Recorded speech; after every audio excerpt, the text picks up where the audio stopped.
예수님은 부활하셨습니다. 아멘. 믿습니까? 아멘. 이걸 믿지 않으면 다 헛된 겁니다. 예수님의 부활이 없으면 우리 기독교는 헛것이에요. 우상과 똑같습니다. 자, 살아나셨느니라. 예수님께 부활하셨단 말을 살아나셨느니라. 근데 이거를 준비하는데 네 개의 복음서를 준비를 이렇게 같이 비교하면서 하는데 어떤 주석가도 그래요. 그건 사실이 아니기 때문에 기록자마다 다 다르다. 사실이라면 똑같아야 되지 않냐 이렇게 말을 해요. 그러나 그것은 아니죠. 왜냐하면 보는 관점에 따라서 다르고 그 사람의 은사에 따라서 다르게 말도 언어도 낱말도 다르게 표현할 수가 있다는 거죠. 그거를 우리는 이야기하고 있고 은사가 다 다르듯이 이것도 다 다르다는 것을 우리에게 말씀해 주고 있습니다. 그래서 그런 말을 좀 들으면은 그냥 야, 이 사람 이상한 이야기는 하는구나 이렇게 할 줄 아는 그런 능력들이 있었으면 좋겠습니다. 자, 살아나셨느니라 하는 이 말은 에게이로라는 단어인데 눈을 뜨게 하다, 일어나다라는 뜻이죠. 그래서 눈 뜨고 일어난 거예요. 그러니까 죽어야만 일어나겠죠. 살아나겠죠. 그렇죠. 근데 그 살아나는 것이 말씀하신 대로라는 것입니다. 그게 중요해요.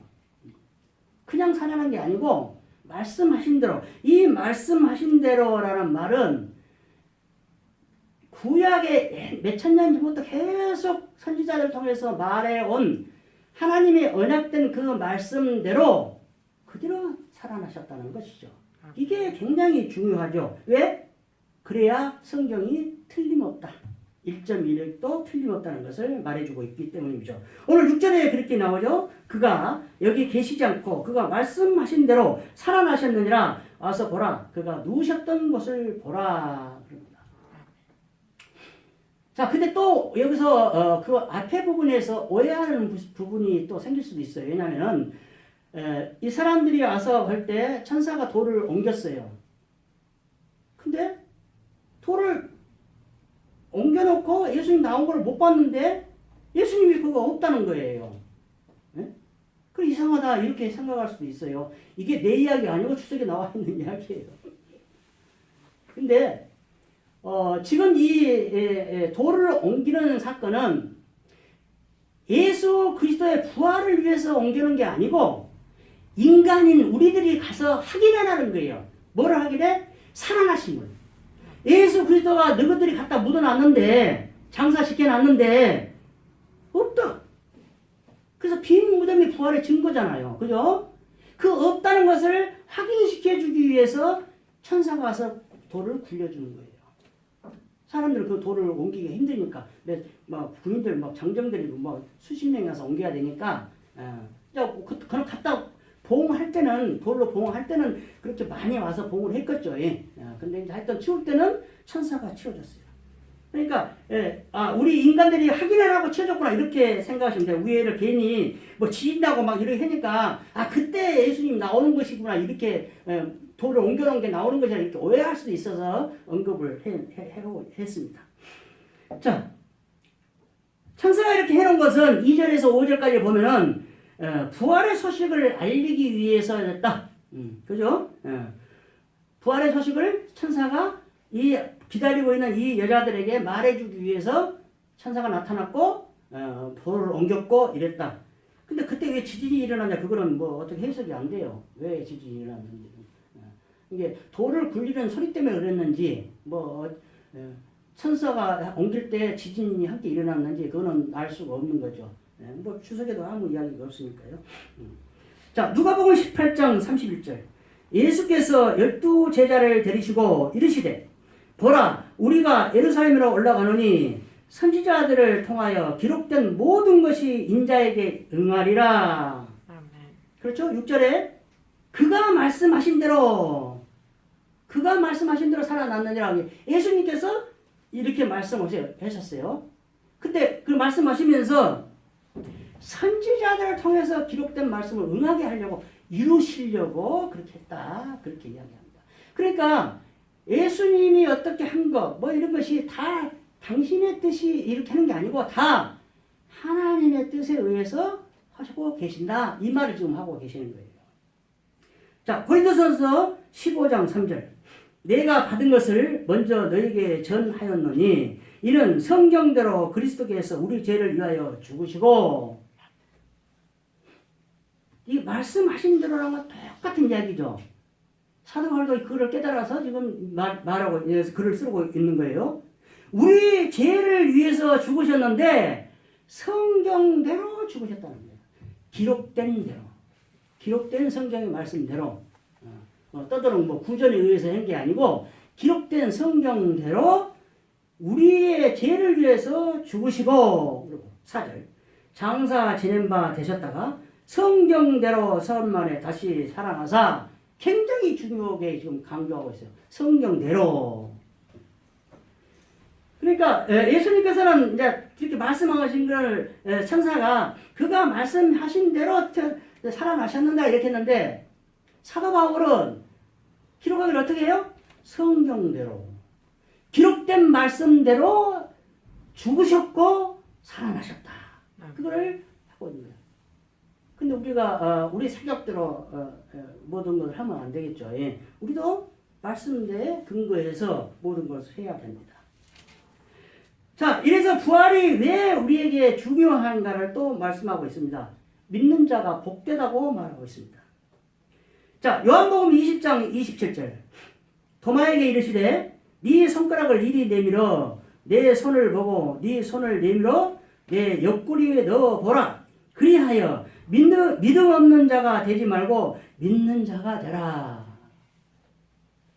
그러니까 그 앞에 보니까 도마를 뺀 나머지 제자들이 있으니까 뭐 다른 제자도 있겠지만 12제자를 따진다 하면은 도마 빼고 유다 빼고 10명이 제자가 있었다는 거예요. 그 나머지도 이제 있었겠죠. 이제. 근데 하여튼 그 도마만 없는 상태에서 예수님이 나타나셨어요. 그 말을 도마가 들었어요. 그러니까 내가 그 옆구리 찔러보고 확인하기 전에는 나는 못 믿겠다. 예수님 부활한 것을. 그러니까 예수님이 도마 앞에 딱 나타나서 하신 말씀이 그게요. 네가 확인해라. 그러면 옆에 찔러보고 해라. 그러니까 찔러보고는 28절. 도마가 대답하여 이르되 나의 주님이시오 나의 하나님이십니다. 고백을 하는 거예요. 신앙 고백을 하는 거예요. 이제 진짜 내가 나의 구원자로 믿겠습니다. 이거였죠. 그래서 예수님께서 또 말씀하십니다. 29절. 예수께서 이르시되 너는 나를 본고로 믿느냐? 보지 못하고 믿는 자들은 복되도다. 아멘. 이거는 지금 뭐예요? 현재 우리들한테 지금 예수님이 말씀하는 거예요. 지금 도마한테 말하고 있죠. 너는 나를 보고 찔러보고 다 만져보고 믿느냐? 근데 보지 못하고 믿는 사람들이 복되다. 그걸 지금 우리들한테 해당되는 거예요. 우리들은 예수님을 볼 수가 없죠. 우리가 어떻게 다 찔러보고 있습니까, 우리가? 참자고, 못 자고 다 볼 수 있습니까? 못 봐요. 근데 그거 보지 못하고 성경대로 기록된 것을 믿는 사람들은 복되도다. 그래서 요한계시록 처음에 딱 시작된 게 그잖아요. 성경을 본 자, 깨닫는 자, 지키는 자가 다 복되다고 이야기하고 있습니다. 근데 그게 하나님 말씀인데 하나님 말씀 중에서 기록된 말씀들이에요. 성경대로. 그게 중요합니다. 이게 아무 소리나 때 하지 마라 이게 하는 얘기가 아니고 성경이 기록된 이 말씀대로 해라 이 말이죠. 그거예요. 자, 부활의 장이라고 한 고린도전서 15장을 좀 읽고 넘어갑니다. 고린도서 15장 17절. 그리스도께서 다시 살아나신 일이 없으면 너희의 믿음도 헛되고 너희가 여전히 죄 가운데 있을 것이요. 이거는 조금 어폐가 있어요. 성경을 가지고 어폐가 있는 뭐냐 따지면 안 되겠지만 그대로 믿음 그대로 믿어야 되는데 왜 내가 어폐가 있다고 말을 했냐면은 자 살아나신 일을 이야기하면서 그 살아나신 것이 없으면 여전히 죄 가운데 있다. 어폐가 있기도 하지만은 맞는 이야기죠. 그죠? 십자가 죽음이 없으면 우리는 지금 역시 죄 가운데 있다는 거죠. 십자가의 죽음이다. 부활이 우리 죄를 사하는 게 아니에요. 십자가 예수님의 그 피로 우리는 제사함을 받은 것이지 부활로 받은 거 아니에요. 우리 이거는 분명히 가름해서 알아야 돼요. 고린도서 15장 18절 또한 그리스도 안에서 잠자는 자도 망하였으리니 그리스도 안에 있다고 해서 다 부활이 없으면 헛것이다 하는 이야기죠. 19절 만일 그리스도 안에서 우리가 바라는 것이 다만 이 세상의 삶뿐이면 모든 사람 가운데 우리가 더욱 불쌍한 자이르라. 사도 바울이 왜 또 이렇게 썼어? 부활이 없으면 우리가 가장 불쌍한 자다. 이 세상에 우리가 예수 그리스도를 믿는 이유가 이 세상의 삶뿐이라면은 우리가 이 세상에서 가장 불쌍한 사람이다. 왜 이런 이야기를 했을까요? 고린도 교회를 생각해야 돼요. 고린도 교회를. 이 편지를 어디다 했느냐가 그래서 그 배경을 알아야 중요하다는 거야. 이해하기가. 그 사람들이 저 세상을 생각 전혀 안 하고 이 세상의 부귀영화만 생각을 하는 거예요. 그래서 다 아시겠지만 은사도 없고 돈도 없고 이런 사람들은 아주 무시하고 사는 사람들이에요. 저는 이런 걸 생각할 때마다 왜 정치 이야기를 대수는 안 하려고 노력을 하는데 이 이야기가 나오니까 지금 하는 거예요. 왜 믿는 사람들 또 돈 많은 사람이 전부 다 믿는 자하고 정치에서도 저 위에냐 이 말이에요. 보수파들이에요. 왜 그러냐는 거예요. 보수란 말이 좋은 말입니다. 옛날부터 내려온 것을 잘 보존하고 지키자는 거예요. 보수라는 말이. 근데 지금 우리나라 그러니까 평론하면서도 다 계속 그런 사람 있죠. 그 변호사 한 분이 그 말이잖아. 우리나라 보수는 보수가 아니다고 그 이야기를 해요. 저는 정말 거예요. 전부 다 정치적인 어쩌고 하는 사람들이 다 교회 장로고 뭐고 다 그래요. 아, 나 진짜 그런 거 볼 때마다 참 죽겠습니다. 제가 진짜. 자, 우리의 삶은 이 세상뿐이 아니다. 그건 뭐예요? 저 세상을 보고 살아야 된다는 이야기를 지금 하고 있는 거예요, 지금. 그래서 부활을 이야기하고 있는 거예요. 그 부활을 생각을 하지 않고 이 세상에서만 잘 살라고 하는 것은 제일로 불쌍한 사람들이다. 그렇게 이야기하고 있어요. 그래서 제가 그 이야기를 하면서 그 이야기를 했잖아요, 제가. 왜 불쌍한 사람이냐? 이 시간에 놀러도 가고, 꽃구경도 하고 해야 되는데, 여기 딱딱한 의자에서 앉아서 하나님 예배 드린다고 하나님 찬양하고 있는 불쌍하죠. 그죠? 저 세상이 없다면은. 그거를 생각 안 하면은 가장 우리가 불쌍한 사람이라는 이야기를 하고 있어요. 그렇다면은 그거를 믿고 있는 사람들, 저 세상을 믿고 있는 사람들, 부활을 알고 그 세상을 믿고 있는 사람들, 우리가 또 가기를 원하고 있는 사람들은 이 세상에서 어떻게 살아야 될 것인가를 이야기를 하고 있는 거예요. 그게 오늘 본문 16절 이하에 있는 이야기입니다. 이거를 지상 최대의 명령이다 그렇게 이야기를 또 하고 있죠. 이거 누가 붙였는지는 모르지만은 하여튼 어떤 목사님들이 설교하면서 했겠죠. 그러니까 하여튼 지상 최대의 명령이다 그렇게 이야기하고 있어요. 근데 성경에서 명령이 이것밖에 없는 건 아니죠. 왜 이제 지상 최대라고 했는가 한번 생각을 해봤어요. 그랬더니 전도가 있기 때문에 그런 거예요. 전도가. 근데 전도라는 것이 여기만 있는 거 아니죠. 딴 데도 많이 있죠. 근데 하여튼 어쨌든 예수님이 직접 말씀을 하셨기 때문에 그렇게 했는 것 같지도 생각한다. 근데 자, 먼저 하늘과 땅에 권세를 주셨습니다. 자, 권세를 주셨는데 이 권세를 주는데 이야기가 지금 저는 마태복음 9장 5절 죽은병자 이야기를 하고 넘어가겠습니다. 마태복음 9장 5절 네 제사함을 받았느니라 하는 말과 이르라 걸어가라 하는 말 중에 어느 것이 쉽겠느냐? 여러분 어느 것이 쉽습니까? 네 제사함을 받았느니라 하는 말과 자 일어나서 중풍병자 걸음 못 걷는 사람이에요. 그 사람한테 네가 일어나서 걸어가라 하는 말과 네 제사함을 받았다. 어떤 말이 더 쉽겠어요? 우리들이 생각할 때. 참 멋있게 예수님 정말로 사도 바울 내가 글 쓰는 것도 내가 멋있다고 하는데 우리 예수님은 기가 막히게 반박을 하면서 상대방을 꼼짝 못하게 만들어놔버려요. 자, 우리가 아픈 사람 있고 못 걷는 사람이 있으면은 너 일어나 걸어가라 하는 말이 어렵죠. 그죠?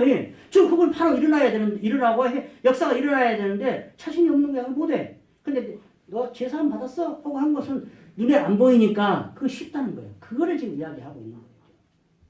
근데 그 밑에 보십시오. 6절. 마태복음 9장 6절. 그러나 인자가 세상에서 죄를 사하는 권능이 있는 줄을 너희로 알게 하려 하노라 하시고 중풍병자에게 말씀하시되 일어나 네 침상을 가지고 집으로 가라 하시니. 아멘.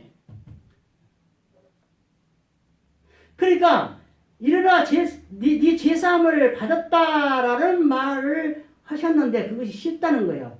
해가 비웃어 사람들이. 그러면 일어나서 걸어가라 그러는 거죠. 걸어가는 거예요. 그러면 이 이야기는 뭐냐? 우리 인간들은 눈으로 봐야 돼.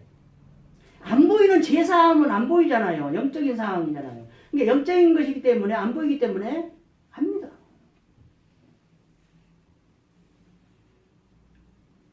이제 그만 그래요. 그래도 이 세상에 그렇게 살아도 형님은 영적인 복을 받아서 다행이라고 그렇게 말을 하더라고요. 나를 이제 위로해 주는 말이죠. 그렇게 그래요 사실은. 그것 때문에 살아가는 거예요. 그것 아니면 살 수가 없어요. 자, 이런 권세를 주시고, 근데 예수님이 이런 권세가 있는데, 지금 그거를 말하기 위해서 지금 먼저 죽뿐만이 말한 거예요. 예수님이 이런 권세가 있는데, 제자들에게 명령, 지상 최대의 명령을 내리면서 이 권세를 주신다는 거예요, 지금. 그거를 말하기 위해서 이것부터 이야기한 거예요. 자, 19절. 그러므로, 이렇게, 권세를 내가 주었으니까, 그러므로, 너희는 가서 모든 민족을 제자로 삼아 아버지와 아들과 성령의 이름으로 세례를 베풀고. 자, 이것 때문에 터툴리아라는 예수가가 삼위일체론을 만들어 놓은 거예요. 근데 그것이 뭐 중요한 건 아닙니다. 그냥 아버지와 아들과 성령의 이름 알면 돼요.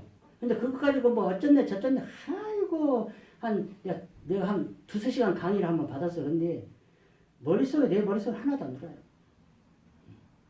그걸 우리가 안 알고 모르고 간에 구원받고 하는 거 아무 관계가 없습니다. 그냥 이것만 하면 돼요. 모든 족속, 이방인을 포함한 모든 족속을 제자로 삼는데 세례를 베푸는데 누구 이름으로 해? 아버지와 아들과 성령의 이름으로 세례를 베푸라. 이 세례는 공개적으로 인치는 거죠. 그 다음 회심하는 거예요. 회심을 하지 않으면 세례를 받을 수가 없어요. 그거를 이야기하고 있는 거예요. 그러니까 제자를 삼으면은 이 제자는 자기들의 제자가 아니고 전도자의 제자가 아니고 예수 그리스도의 제자예요. 이 제자를 삼으려면 반드시 아버지와 아들과 성령의 이름으로 해라는 거예요. 내 이름으로 하는 게 아니고 전도자의 이름으로 하는 게 아니고 근데 반드시 하는데 세례를 베풀어야 된다는 게 세례를 베푸는 것은 이야기예요. 자기가 회심의 단계를 거치는데 회심한 것을 공개적으로 모든 사람들이 내가 나의 구원자는 예수 그리스도라는 걸 공개하는 거예요. 공포하는 거예요. 이게 세례입니다. 반드시 그 단계를 거치라는 거예요. 그 단계를 거치고 나서 하는 일이 뭐냐? 20절 내가 분부한 모든 것을 가르쳐 지키게 하라. 내가 제자들 너희들에게 말한 그대로 그거를 그대로 가르쳐서 행하게 하라는 거예요. 지금. 제자 삼는 것이 쉬운 것이 아니죠. 교회 데려다 놓고 입적만 시키는 게 전도가 아니에요. 교육시켜야 돼요. 교육시키고 그거를 교육받은 대로 행함을 하게끔 하라는 거예요. 이게 제자 삼는 거예요. 그래놓고 예수님께서 그것이 쉬운 일이 아니고 어렵다는 것을 말해주면서 뭐라고 하냐? 내가 세상 끝날까지 너와 함께 하겠다. 걱정하지 말라. 걱정하지 말라. 내가 항상 너희와 함께 하려니까 걱정하지 말고 이거를 행해라. 본분을 행해라. 나의 명령을 지키라. 그렇게 이런 거예요. 20절 보십시오. 내가 너에게 분부한 모든 걸 가르쳐 지키게 하라. 볼지다. 내가 세상 끝날까지 너희가 항상 함께 있으리라. 아멘. 이거는 세례를 받고 교육을 하고 행함을 하고 동행을 한다는 것인데 진행형이에요. ing 진행형이에요. 계속 허해 나가는 것이지 어느 단계에서 끝나는 것이 아니다. 이건 다 그대로 이어져 나가는 것이다라는 것을 말하고 있는 것입니다. 자, 오늘 본문에서 자, 사복음서를 좀 비교를 해봐야 되는데 마태만 기록한 부분이 오늘 본문에 있습니다. 11절에서 15절까지가 마태만 기록을 해놓은 거예요. 자, 11절에서 15절까지는 경비병들이 빈 무덤을 발견을 하고 대제사장들한테 가서 보고를 해요. 근데 대제사장들이 이 말을 듣고 산헤드린 공회를 소집을 합니다. 그리고 그 결론이 뭐라, 회의 결과가 뭐냐? 그 사람들 돈을 주고 제자들이 훔쳐갔다고 해라. 그거예요. 근데 그 제자들이 산헤드린 공회에서 결정된 사항이 유대인사들에 널리 퍼지니라. 그렇게 이야기를 끝내요. 근데 여기서 유대인들은 누구냐? 예수 그리스도 십자가와 부활을 믿지 않은 유대인. 그러니까 지금 이제 기독교가 태동이 되죠. 지금 이 순간에 태동이 되는데 이 기독교인들은 안식일 토요일날 지키기 또 저는 토요일날 안식일도 지키고 주일날 또 했는지도 모르겠어요. 어쨌든 간에 주일을 지켜요. 부활날을 지켜. 이게 부활한 날 안식일 뒷날 모여서 또 거기서 예수님 찬양을 하는 게 그게 복음서에 나와요. 그것이 이제 우리의 주일의 개념이 된 거예요. 자, 근데 여기서 이제 문제가 되는 거예요. 대제사장들이 왜 산헤드린 공회를 소집을 했냐? 그리고 왜 돈을 주고 이 사람들을 유혹을 했냐? 그렇게 결정을 했냐? 자, 훔쳤다고 시키잖아요. 그러면 그거를 누가 했어? 대제사장들이 했거든요. 대제사장들이. 그 다음 산헤드린 공회의원들은 유대인들의 최고 권력자들이에요. 근데 이 사람들이 그 결정을 내린 거예요. 이게 왜 그랬어요? 예수님 부활했다는 것을 인정을 안 하는 거예요. 근데 놀랍게도 총독이 뭐라고 하면 내가 다 안전하게 해주겠다 그렇게 약속을 해요. 그 군인들한테. 여기서 또 문제가 뭐냐. 군인들이 자, 우리가 절대 그를 도둑질하게 갔다라고 말을 하는데 누가 도둑질해 가요? 제자들이 도둑질해 갔다는 거예요. 문제가 있어요, 없어요? 자면서 어떻게 제자들이 가져간지를 어떻게 알아? 이거 문제가 많은 거예요, 지금. 그래서 이 모든 세상에 일어난 일들을 우리가 심하게 생각을 해봐야 돼요. 이 사람들은 아무 생각 없이 이렇게 말을 한 것 같아. 근데 산헤드린 공회에 70명이 모여서 회의한 결과가 이거예요. 멋진 사람들이 하여튼. 차면서 어떻게 제자가 다 가져갔니까 누가 가지? 아, 자고 났더니 없어졌더라 해야지. 안 그래요? 또 하나 문제는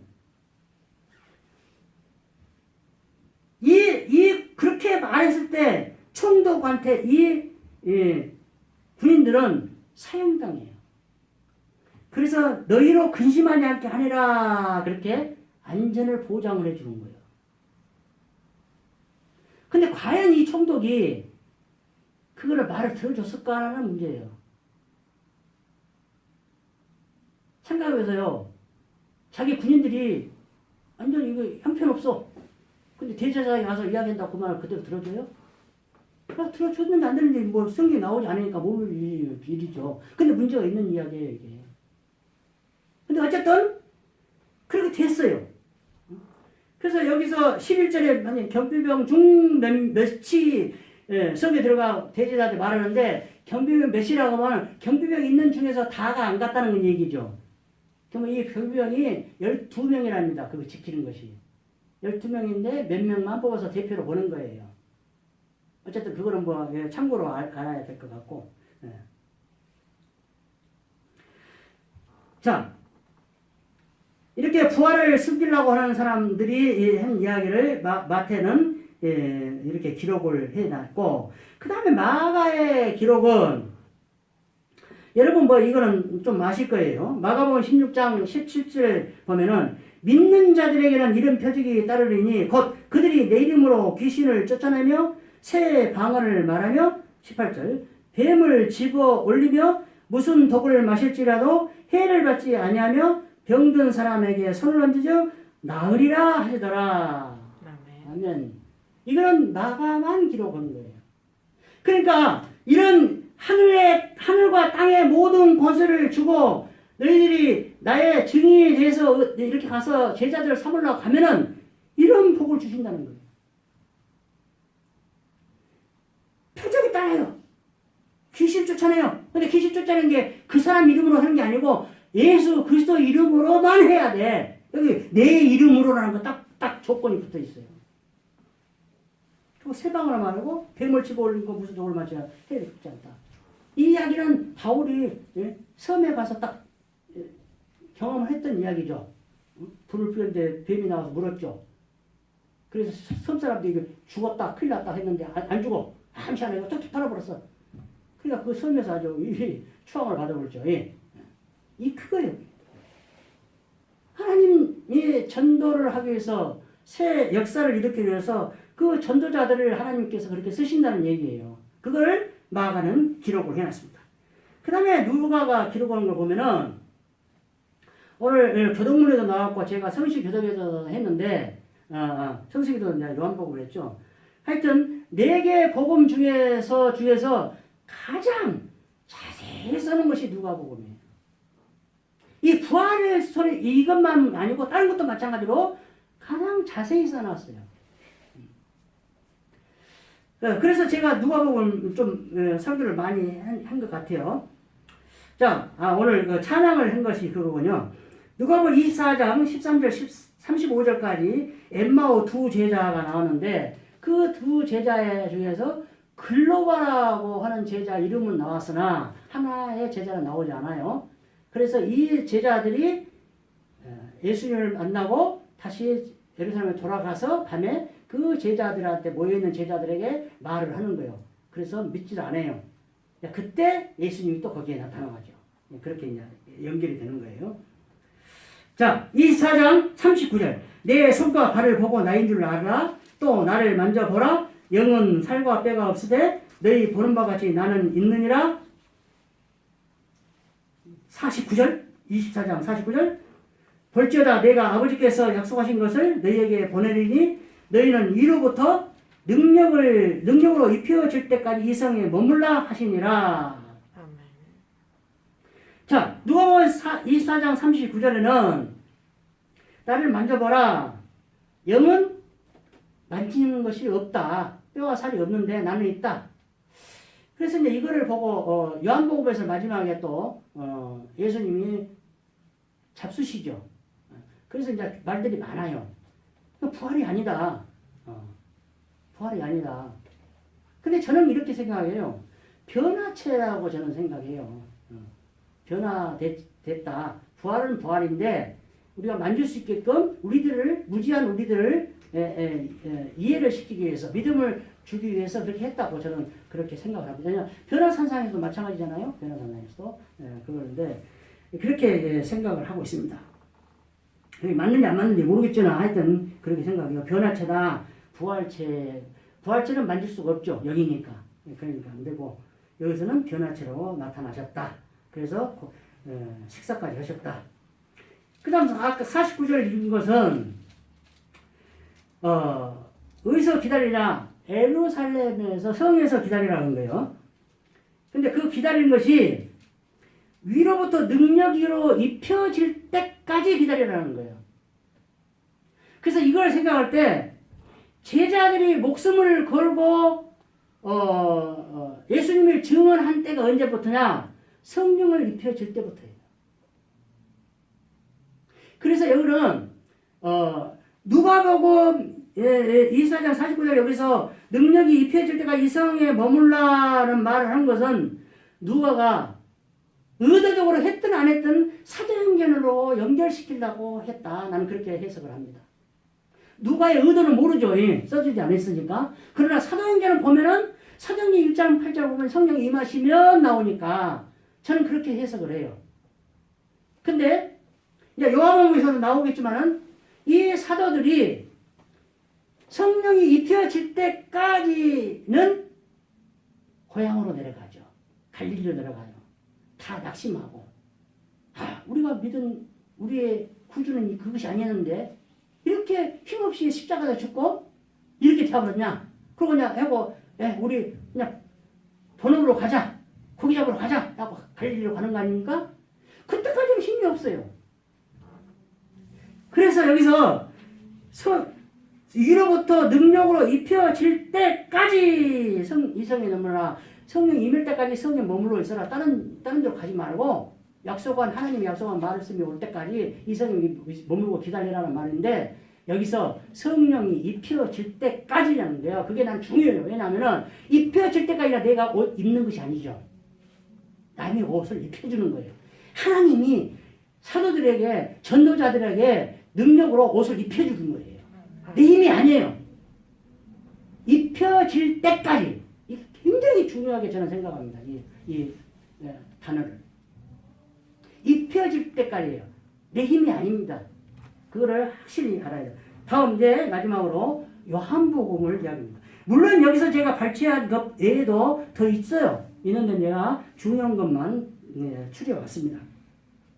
자, 요한복음 20장 3절에서 5절까지는 베드로와 요한이 무덤으로 달려갑니다. 이거는 요한만 기록하고 있어요. 항상 이야기합니다. 달려가는데 누가 달리기를 더 잘해? 요한이 더 잘해. 근데 요한이라고 안 써놓고 요한 자기는 주님이 사랑하는 제자라고 써놓죠. 최후의 만찬에서도 그렇게 써놓고 그 사랑하는 제자가 먼저 갔는데 마음은 약한가 봐. 그래서 무덤 앞에서 들어가지 못하고 있어. 베드로가 난리 나갖고 뭐 신시다고 들어가 버려. 베드로는 그런 사람이야. 그래서 제가 베드로를 느낄 때 그거잖아요. 무거운 이런 묵직한 거로 팍 때리는 거야. 사도 요한은 아주 예리한 칼로 찔리는 거야. 이게 그 사람들의 은사예요. 나는 그렇게 깨달아져요. 그래서 그대로 베드로는 그냥 근데 이제 이거를 또 제가 늘 말하지만 오해하면 안 돼요. 베드로가 무식하다. 근데 사도는 다 바울만 빼놓고는 전부 다 무식해요. 안 배웠어요. 아무것도. 물고기 잡는 어부에 지나지 않아요. 그러니까 베드로한테 무시하다가 하면 안 돼요. 베드로 전서 보면 무식한 사람이 아니에요. 그는 엄청난 글을 잘 써놨어요. 사도 바울 못지않게 써놨어요. 그런 이야기가 아니고 근데 무식한 말을 나는 그렇게 생각해요. 그냥 무거운 걸 확 이렇게 그냥 생각이 와요. 달려오면서 그냥 사도 요한이 있는데도 그냥 왜 안 들어가 하면서 같이 들어가자고 해야 되는데 그거 필요 없어. 그냥 푹 들어가 버리는 그런 묵직함 그런 것이 있다. 자, 그 다음에 요한복음 20장 27절에서 9절까지는 아까 말씀하신 대로 아까 말씀했었죠. 도마에게 말씀하시는데 보지 않고 믿는 자가 복되도다 이 말씀을 또 기록한 것이 요한복음에만 있는 겁니다. 그 다음 마지막에 이제 요한복음 21장 전체는 다 요한복음만 기록하고 있는 거죠. 1절에서 25절까지 물고기 153 그래서 막 상표도 153 있고 그러죠. 여기서 153 왜 153마리인지는 나는 모르겠어요. 이 뜻은 무엇인지는 아직 연구를 안 해봐갖고 몰랐고 이거 한번 찾아보기를 바라는데 근데 제가 알기로는 여기 설교를 했는데 내 기억으로는 없어요. 153이 무슨 뜻인지는 없어요. 그 다음에 그 뒤로 이제 요한복음 21장 15절, 16절, 17절에 세 번을 요한의 아들 시몬아 네가 이 사람들보다 나를 더 사랑하느냐 그렇게 묻죠. 여기서 지금 이렇게 해석들을 합니다. 이렇게 세 번 물은 것은 베드로가 세 번 부인했기 때문에 묻는 것이고 그걸 회개시키기 위해서 묻는 것이고 그 다음에 또 한 가지는 너희들은 할 수 없다라는 것을 이야기하고 있다. 왜? 앞에 두 번은 하나님의 사랑, 아가페 사랑으로 말씀하시고 있습니다. 그러니까 네가 이 사람들보다 더 나를 더 사랑하느냐? 아가페적으로. 주님이 아신나이다 그렇게 이야기하죠. 근데 예수님이 말씀하시면서 알아요. 뭐 된 줄 알아. 그러니까 마지막으로 이제 세 번째 질문은 필레오로 합니다. 인간적인 사랑으로 이야기합니다. 그래 좋아. 그럼 하나님 사랑 아가페를 못해도 인간적인 사랑을 필레오로는 할 수 있느냐? 그렇게 입었습니다. 이거는 지금 우리 모두에게 말하고 있는 거예요. 우리가 아무리 사랑한다고 할지라도 예수님의 사랑, 하나님의 사랑, 아가페 사랑으로는 이 세상에서 할 수가 없다. 그거를 지금 말해주고 있다. 그래서 친구를 위해서 목숨을 버린 것보다 더 큰 사랑이 있겠느냐? 그렇게 또 말씀을 하고 있습니다. 이렇게 저는 제가 부활에 이제 매년 절기의 설교는 계속 듣는 이야기이기 때문에 오늘은 제가 사복음서를 좀 근데 준비하기는 이거 더 힘들어요. 그래서 준비를 하여튼 했는데 얼마나 은혜가 됐는지는 모르겠습니다만 하여튼 어쨌든 이렇게 좀 준비를 해봤습니다. 그렇습니다. 우리는 아까 사도 바울이 말했듯이 부활이 없으면 우리는 헛것입니다. 기독교의 꽃은 십자가의 죽음과 부활입니다. 십자가의 죽음이라는 것은 우리들의 죄를 사하는 것이고 부활이라는 것은 우리를 소망 가운데 살게 해서 저 하늘에 가서 하나님과 함께 사는 것을 말해주고 있습니다. 그것을 예수님께서 우리에게 본을 보여주셨습니다. 그래서 우리는 그 생각을 가지고 이 세상에서 힘들고 어렵더라도 소망 가운데 사도 바울처럼 살 소망까지 끊어졌을지라도 예수님 때문에 그 부활의 기쁨, 저 세상에 사는 그 기쁨 때문에 우리가 그래도 그 속에서도 그 상황 속에서도 감사와 기쁨이 넘치시기를 주님으로 축원드립니다. 아멘.